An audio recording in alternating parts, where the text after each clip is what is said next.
12 জানুয়ারি সন্ধ্যার দিকে আমেরিকার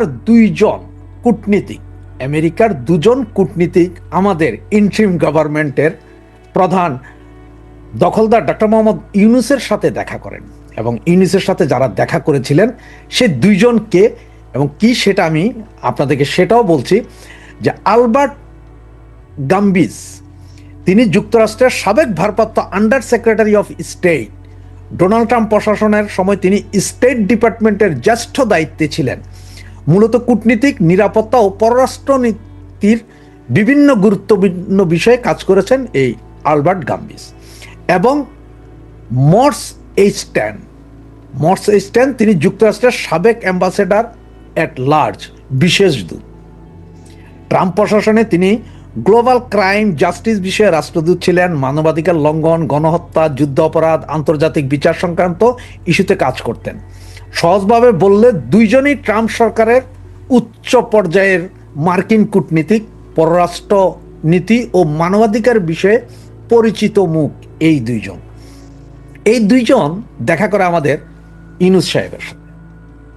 এবং আপনারা এখন এই মুহূর্তে যদি যান, আপনারা ইউনূস সাহেবের ফেসবুক পেজ, যেটা মানে গভর্নমেন্ট অ্যাডভাইজার বাংলাদেশ, সেখানে গেলে দেখবেন দেখা হয়েছে পরশুদিন সন্ধ্যা 6টায়, যেখানে ইউনূস সাহেব প্রতি সেকেন্ডে কার সাথে দেখা হয়, কে আসে, এটা খুব দ্রুত কিন্তু উনি দেয়। কিন্তু এই দুইজনের সাথে দেখা এবং কথা হওয়ার বিষয়টা উনি স্বীকার করেন হচ্ছে যে গতকাল রাতের বেলা। তার আগ পর্যন্ত তিনি মানে প্রায় 17-18 ঘন্টা তিনি এই জিনিসটা দিতে চাননি, এবং দিতে চাননি বিধায় ব্যাপক প্রেসারে পড়েছিলেন।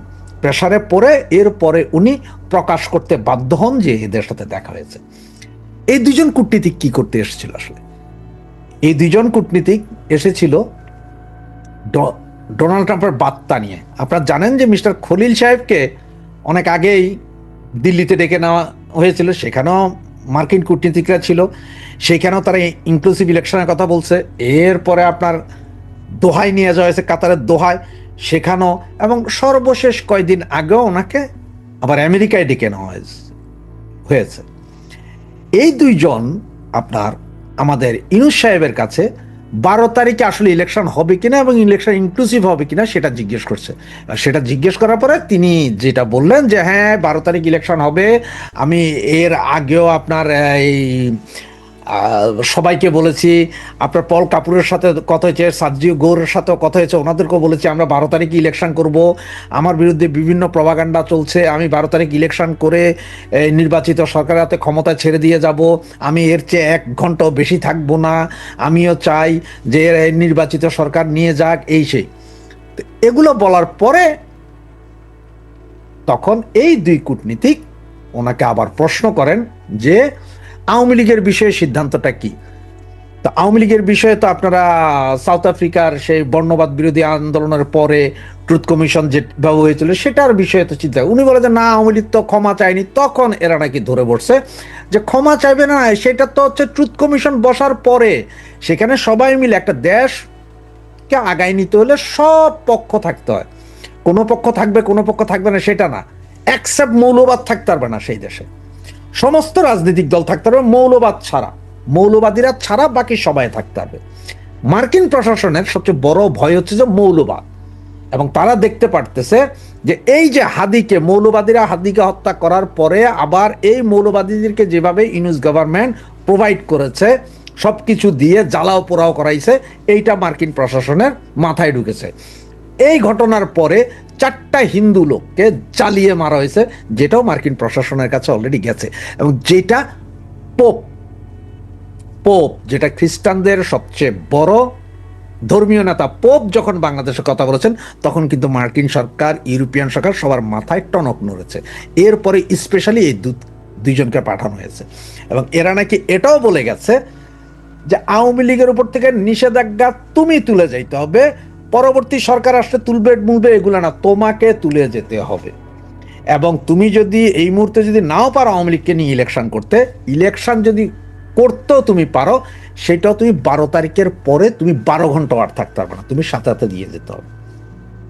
এগুলো বলে টেলে আসার পরে ওরা নাকি দেখতেছিল যে এটার প্রচার হয় কিনা, কিন্তু এটার প্রচার যখন না হয়েছে তখনই আবারও এরা প্রেশার দিয়েছে, কেন এটা প্রচার করলা না, যে আমরা এসেছিলাম, দেখা হয়েছে, কি কি কথা হয়েছে।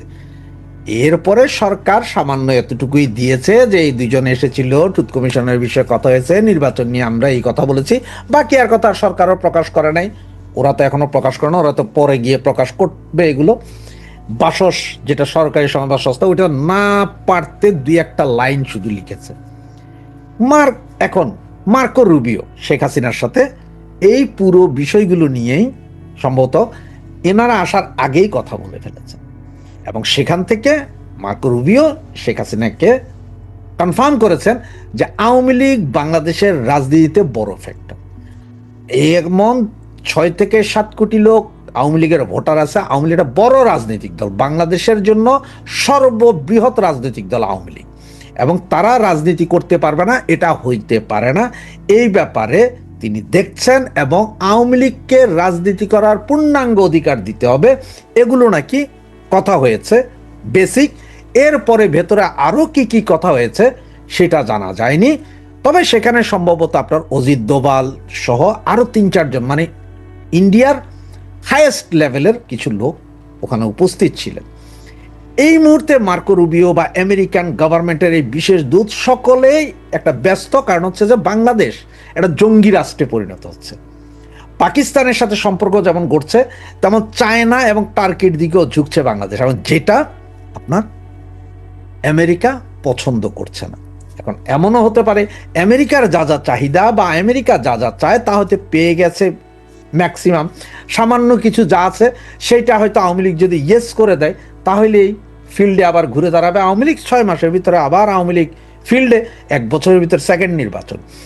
এইসব ঘটনা হওয়ার পরপর আজকে দেখেন, উইদাউট এনি আগের ডিক্লারেশন, আজকে তারেক জিয়ার সপরিবারে ডক্টর ইউনূস সাহেবের সাথে দেখা করতে গেছে, কারণ তারেক জিয়াও ভয়ে ভীত যে আসলে কি হতে যাচ্ছে। কারণ মার্কিনীদের যে প্রেশার ডাক্তার ইউনূসের উপর আছে, এটা ডাক্তার ইউনূস স্বীকার করুক আর না করুক, এই যে আমি যে কথা বলছি, আমার পেছনের যে ব্যানার বা যে ছবিটা দেখছেন, সেখানে ডাক্তার ইউনূসের চেহারাটা দেখেন, এবং ওই 2 জন কূটনীতিক যারা এসেছিলেন ডাক্তার ইউনূসকে চাপ দিচ্ছেন, তারা সকলে এখন চাপ দিচ্ছে ইনক্লুসিভ ইলেকশনের জন্য। মার্কো রুবিও আবার বলেছেন যে ইনক্লুসিভ ইলেকশন ছাড়া বাংলাদেশ স্থিতিশীল হবে না। এখন যদি কোনো ইলেকশন করে কোনো গভর্নমেন্টও দেয়, সেটা তো আর বিনিয়োগ আসবে না। লন্ডনের গবেষণা প্রতিষ্ঠান চ্যাথাম হাউস তারা তাদের ওয়েবসাইটে গত কয়েকদিন আগে Bangladesh needs a democratic reset, will the election deliver ইট, এই শিরোনামে একটি লেখা প্রকাশ করেছে, এবং যেখানে আওয়ামী লীগ কিভাবে ফিরে আসতে পারে, বাংলাদেশের ভবিষ্যৎ কি, এসব বিষয়ে আলোচনা করা হয়েছে। নির্বাচন প্রসঙ্গে যেটি বলা হচ্ছে তা হচ্ছে শেখ হাসিনাকে ক্ষমতা থেকে উৎখাতের পর প্রথমবারের মতন অনুষ্ঠিত হতে যাওয়া এই নির্বাচন প্রতিশোধের রাজনীতি এবং অর্থনৈতিক অস্থিরতার একটি চলমান চিত্রের অংশ, যা গণতান্ত্রিক সংস্কারের আশাকে ম্লান করে দিচ্ছে। এই লেখা প্রসঙ্গে অবশ্যই বিস্তারিত একটু বলবো, তার আগে চ্যাথাম হাউস নিয়ে নিশ্চয়ই আমাদের অনেকেরই ধারণা আছে, যারা নামটি শোনেননি তাদের উদ্দেশ্যে একটু বলি যে ব্রিটেনে প্রতিষ্ঠিত আন্তর্জাতিক গবেষণামূলক এই প্রতিষ্ঠান বিশ্ব রাজনীতির জটিল বিষয়গুলো নিয়ে আলোচনা গবেষণা করে থাকে। প্রথম বিশ্বযুদ্ধের পর বিশ্ব শান্তি, নিরাপত্তা ও স্থিতিশীলতা রক্ষার লক্ষ্যে 1920 সালে গড়ে ওঠে এই প্রতিষ্ঠানটি। এবং এই চ্যাথাম হাউসে আপনাদের মনে আছে গত 15 জুন যখন তারেক রহমানের সঙ্গে আমাদের প্রধান উপদেষ্টা ডক্টর মোহাম্মদ ইউনূসের সাক্ষাৎ হলো, বৈঠক হলো, এই চ্যাথাম হাউসে বিভিন্ন প্রশ্নের উত্তর পর্বে অংশ নিয়েছিলেন, উদ্দেশ্য শেয়ার করতে চাই। যাই হোক, এই লেখাতে বিশ্লেষকরা বলছেন যে তারা বিশ্বাস করেন যে ফেব্রুয়ারির ভোটের সবচেয়ে সম্ভাব্য ফলাফল হবে বাংলাদেশ জাতীয়তাবাদী দল বিএনপি ক্ষমতায় ফিরে আসার বিষয়টি। তবে নতুন সরকার সংস্কার কর্মসূচি বাস্তবায়ন করতে পারবে কিনা এবং দেশের নির্বাচনী, সাংবিধানিক ও প্রশাসনিক সংস্থাগুলোর পুনর্গঠন বিষয়ে রাজনৈতিক দলগুলোর যে প্রতিশ্রুতি তা পূরণ হবে কিনা, সেটি নিয়ে যথেষ্ট সন্দেহ রয়েছে। যদিও বলা হচ্ছে এই সংস্কারগুলি জনসাধারণের অনুমোদনের জন্য একটি গণভোটও অনুষ্ঠিত হতে যাচ্ছে, যেটি নিয়ে আমরা সরকারের বেশ তৎপরতা দেখতে পাচ্ছি। এবং সেখানেও নানান ধরনের প্রশ্ন উঠেছে যে জাতীয় সংসদ নির্বাচন নিয়ে নানান কর্মকাণ্ড যখন নির্বাচনকে বিতর্কিত বা প্রশ্নবিদ্ধ করে তুলছে, তখন গণভোট নিয়ে সরকারের উপদেষ্টারা কেন জেলায় জেলায় সফর করছেন, কেন সরকারের জনগণের টাকা খরচ করে হ্যাঁ ভোটের পক্ষে প্রচারণা চালাতে হবে। যাই হোক, এই লেখাটিতে বলা হচ্ছে যে ঠিক এভাবেই 2024 আগস্টে সংঘটিত অভ্যুত্থান তথাকথিত মনসুন রেভলিউশন, অর্থাৎ যে অভ্যুত্থানটি অনুষ্ঠিত হয়েছে সেটিকে তথাকথিত বিপ্লব হিসেবে উল্লেখ করা হয়েছে।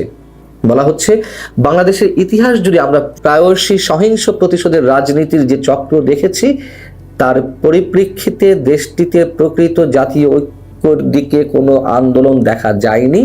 আমরা দেখছি এক কর্তৃত্ববাদ থেকে আর এক কর্তৃত্ববাদ পেন্ডুলামের মতো দোল খাচ্ছে। রাজধানী ঢাকায় বিক্ষোভকারীরা শেখ হাসিনার সরকারি বাসভবনে হামলার আগেই, মানে 5 আগস্টে গণভবনে হামলার কয়েক ঘন্টা আগে তিনি হেলিকপ্টারে ভারতে পালিয়ে যেতে বাধ্য হন এবং বাংলাদেশের একটি বিশেষ ট্রাইব্যুনালে তাকে মৃত্যুদণ্ড রায় ঘোষণার পর ভারতের জন্য তার প্রত্যর্পণের অনুমতি দেওয়ার সম্ভাবনা একেবারে কম, যা আমরা এতদিন জেনে আসি সেটি এখানে উল্লেখ করা হয়েছে। এবং এই লেখায় আরো যারা বিশেষজ্ঞরা মতামত দিয়েছেন তারা বলছেন 12 ফেব্রুয়ারি নির্বাচনে অংশ নিতে পারছে না আওয়ামী লীগ। তাদের আশঙ্কা এই সিদ্ধান্ত ভোটের বৈধতা ক্ষুণ্ণ করতে পারে। সবচেয়ে সম্ভাব্য ফলাফল মনে হচ্ছে যে বিএনপি জিতবে এবং জামাতে ইসলামী প্রধান বিরোধী দলের আসনে বসবে। কিন্তু যারা 2001 সালে তাদের জোট সরকারের কথা মনে রেখেছেন, তাদের সন্ত্রাস এবং দুর্নীতির কথাও নিশ্চয়ই মনে আছে, মানুষ ভোলেনি। এদিক থেকে বিএনপি এখনো অজনপ্রিয় এবং মানুষ তাদের নাক চেপে ধরে ভোট দেবে। বাংলাদেশে যে দুর্নীতি, সে বিষয়ে ট্রান্সপারেন্সি ইন্টারন্যাশনালের দুর্নীতি ধারণা সূচক যে রিপোর্ট অনুসারে 180টি দেশের মধ্যে বাংলাদেশের অবস্থান 151তে ছিল, সেটি মনে করিয়ে দিয়ে বলা হচ্ছে বিশ্বের সবচেয়ে দুর্নীতিগ্রস্ত দেশগুলির একটি এই বাংলাদেশ। হাসিনার নেতৃত্বে আগে বেশিরভাগ রাষ্ট্রীয় প্রতিষ্ঠান কার্যকর ছিল এবং নির্বাহী বিভাগ থেকে পৃথক ছিল, যা এখন আর নেই। স্বাধীন প্রতিষ্ঠান হিসেবে বাংলাদেশের সিভিল প্রশাসন একসময় মোটামুটি জবাবদিহির মধ্যে ছিল, সেগুলো এখন অন্তঃসার শূন্য। সেনাবাহিনী, পুলিশ এবং গণমাধ্যমও মূলত আওয়ামী লীগের কর্তৃত্ববাদের হাতে বন্দী ছিল। আমার মনে হয় যে একটু আগে বললাম যে তার নীতি গবেষণা নিয়ে যথেষ্ট বিতর্ক আছে চ্যাথাম হাউসের। তারপরে বাংলাদেশ প্রসঙ্গে যা কিছু বলা হচ্ছে নেহায়েতে ভুল কিছু না নিশ্চয়ই। আরেকটু বলি যে এখানে কি বলা হচ্ছে। হাসিনা সরকারের সময় বিএনপি এবং জামাতে ইসলামীর উপর নানা ধরনের নির্যাতন হতে আমরা দেখেছি, আর এখন আওয়ামী লীগকে নির্মূল করতে দেখছি।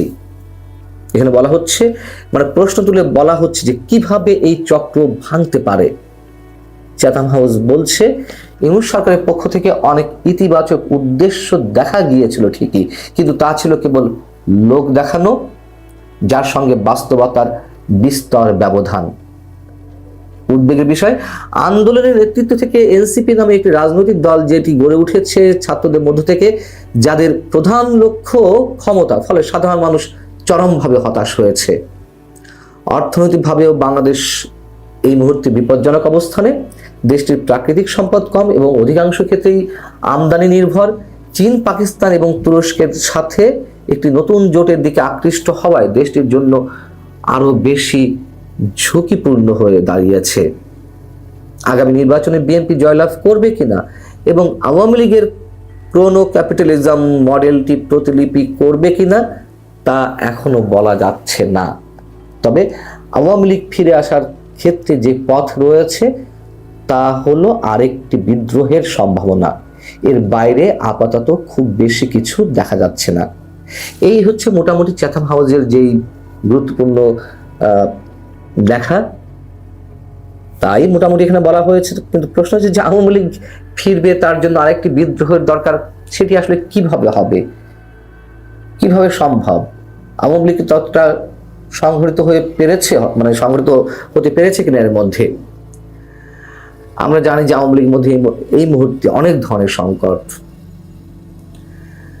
আওয়ামী লীগ ঘুরে দাঁড়াতে সবচেয়ে বড় যে বাধাটি হয়ে দাঁড়িয়েছে, তারা সংগঠিত হতে পারছে না। তাদের যে নেতৃত্ব, সেই নেতৃত্ব খুব আরাম আয়েসে, অধিকাংশ নেতা আরাম আয়েসে দেশের বাইরে অবস্থান করছেন, তাদের নিজ নিজ লাভ ক্ষতির হিসাব করছেন। যেই টাকাগুলো পাচার হয়েছে হাতে গোনা কিছু মানুষ সেইগুলো একেবারে যক্ষের ধন হিসেবে রেখে দিয়েছেন, খরচ মনে কেউ করছেন না।